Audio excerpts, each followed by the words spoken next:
Hello， 各位朋友，大家好，我是美国加州临床心理师 Caitlin， 欢迎来到我的频道。我们今天就来一个问答集吧。之前呢，有朋友因为我们谈了很多边缘型人格啊，还有自恋型人格啊，还有如果你的家长是这样子的人的时候，你可能会有什么样的影响，或跟这样子的人交往之后，你可能会有什么样的影响。所以呢，有人私讯我就是说啦，我要怎么样能够治愈自己的 abandonment issue， 就是害怕被遗弃的情节呢？我们今天一起来看看吧。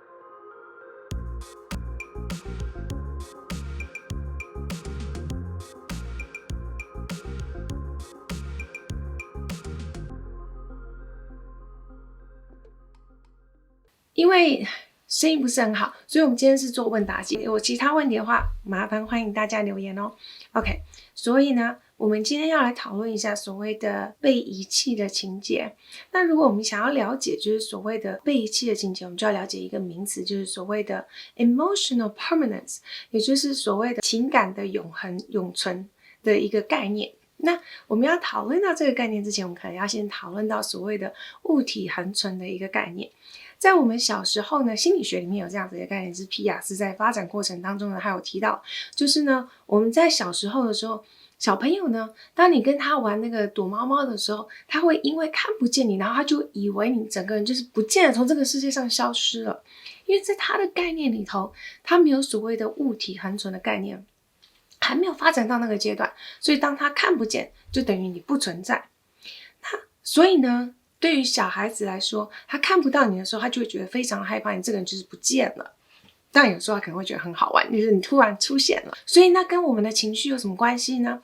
OK， 回到我们之前有提到过的，每一个人在成长过程当中，其实弗洛伊德有说过，在6岁之前其实是我们人格定型的一个阶段。所以我们在6岁之前，对我们来说我们的主要的照顾者通常都是我们的爸爸妈妈，尤其是妈妈。那他们对我们来说呢，就会是造成我们人格的一个最大的主因。那如果说我们的主要照顾者呢，是一个不是很稳定的，就是时不时呢，他一下让我们觉得我很爱你，一下又觉得你就是很烦，又或者是你让我觉得花掉太多我的时间，或者是我现在很忙，我不想理你，你就哭吧。那他的那个提供的那个情绪跟情感是不稳定的，那有的时候就变成我们的情感跟我们情绪是被忽略的。我们这样子一个需求是被忽略的时候呢，我们就没有办法形成一个稳定的自我的一个概念。所以呢，在我们的成长过程当中，心里头呢就很难有一个稳定的情绪，然后就没有办法发展出一个就是所谓的情感的永存性，也就是这样子的一个概念。情感恒存呢，就是我知道你现在在忙，但不代表你不爱我。我们没有办法发展出这样子的概念。那当我们没有这样子的概念的时候，我们会有什么样？长大之后会有什么样的行为呢？也就是我们可能会变得非常的有距离感，让人觉得你这个好像很难接触，又或者是呢，别人跟你相处的时候都觉得好像都只有很表面，然后很难跟你有很深入的一个交谈，又或者是呢，跟你亲近的人呢，包括你的另一半呢，会发现你很难沟通，讲什么都不行，又或者是你根本不太会去表达你真正想要的，说话都很不直接，又或者是很迂回，甚至不讲，那谁会知道你到底在想什么？所以呢，这些都是我们常见的。又或者是呢，另外一种就是可能你会在觉得自己要被抛弃之前呢，赶快先把这段关系切断，不管是朋友啦，或者是交往的另外一半。那这些呢，其实都会造成我们自己跟人相处过程当中的一些困扰，不只是对别人造成困扰，对我们自己也其实产生非常大的困扰。所以呢，我们今天就来跟大家讨论一下，那既然都知道了所谓的物体恒存性，还有我们也有所谓的情感恒存性，如果我们能够知道说这个人他即使不在我身边，我还是能够相信并且知道这个人是爱我的，那也许我们心里就会比较稳定一些了。所以呢，在这里我们就要讨论的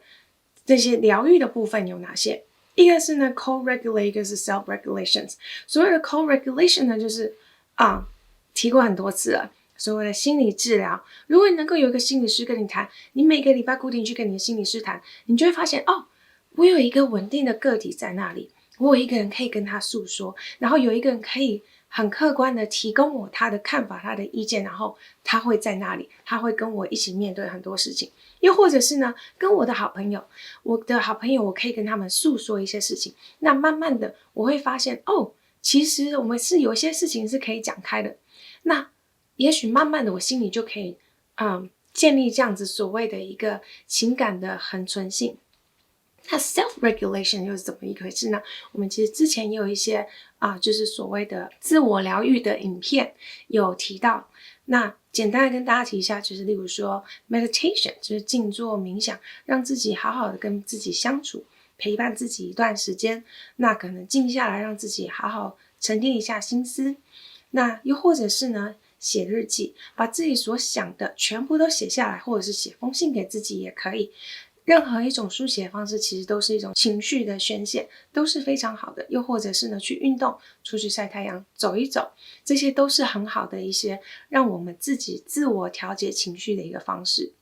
那最终呢，其实不管怎么样，我们都必须要能够学着在成长过程当中要学着去接受的，就是所有的人在我们生命当中会有来的，也会有去的，也就是有些人毕竟会从我们生命当中消失，那我们确实也不可避免的在人生当中你可能会面对到被拒绝甚至是被抛弃的一个现象，一个状况。但是如果我们能够在内心有一个比较健康的一个自我，那我就能够试着去看见，其实不管这个世界发生了什么事情，不管别人怎么样去面对我，我这个人，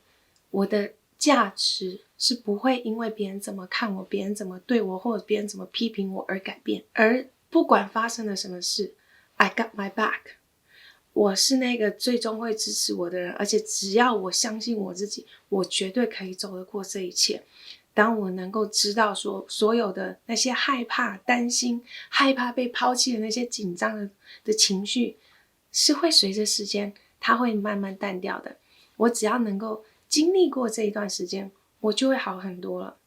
那相信我自己是可以支持我自己走过一些难关，走过一些困难的部分的时候，我们就会开始有那个比较稳定的自我的部分。那相对的，对于害怕那种被抛弃的感觉，我们就可以有一个比较健康的态度去面对，而不会是那种充满极度的害怕，然后用那些害怕的因素然后被牵着跑，以至于我们会做一大堆 self-sabotage， 就是会伤害自己，或者是伤害其他人，或者是伤害我们跟其他人关系的一些行为，而做出这些行动让我们自己又很懊悔，要不断重复这样子一个 pattern。 OK，所以今天就先跟大家分享这个部分。不好意思，我的声音还是在有点沙哑，还在恢复当中。下一次我希望能够跟大家讨论更多跟心理相关的，我希望能够录制强迫症人格的这部分的影片。如果你有兴趣的话，麻烦欢迎在下面留言哦。OK， 我们下次见，拜拜。